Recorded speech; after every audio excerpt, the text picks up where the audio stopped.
আজ তো রবিবার মানেই ছুটির মেজাজ। আর আমাদের বাড়ির বারান্দাটা আজ যেন একটা ছোট্ট আর্ট গ্যালারি হয়ে উঠেছে। এই খোলা হাওয়ায় বসে আমার নিজের বোন মেতে উঠেছে তার রঙের দুনিয়ায়। তার ছোট্ট আর্ট খাতায় একে একে ধরা দিচ্ছে হলুদ কলা, রসালো আম আর টকটকে লাল চেরি। ছবি আঁকার প্রতি ওর ভালোবাসা সবসময় অন্যরকম। আর আজ তো রবিবার, ওর আর্ট ক্লাসের দিন, তাই মনের আনন্দে তুলির টানে সে ফলগুলোকে যেন জীবন্ত করে তুলছে। একপাশে আমার কাকাতো বোন মগ্ন হয়ে দেখছে সেই জাদুকরি হাতের কাজ। তবে আসল আকর্ষণ কিন্তু অন্য কেউ, আমাদের বাড়ির সবচেয়ে ছোট সদস্য। হ্যাঁ, আমার বোনের ছোট্ট মেয়েটি। সে তো এখনো ঠিক মতো হাঁটতেই শেখেনি, কেবল বসতে শিখেছে। কিন্তু তার নজর কিন্তু ওই আঁকা ফলগুলোর দিকেই। সে একবার কলার দিকে তাকাচ্ছে, আবার পরক্ষণেই যেন আমের স্বাদ নিতে চাইছে।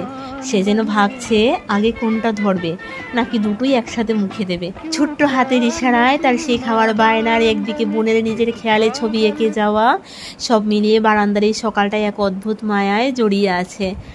আর্ট করার এই ব্যস্ততার মাঝেও আমাদের এই ছোট্ট সদস্যটির দুষ্টুমি যেন আজকের গল্পের আসল রং। আজকের মতো ভিডিও এই পর্যন্তই। পরবর্তী ভিডিওর জন্য অবশ্যই অপেক্ষা করবেন।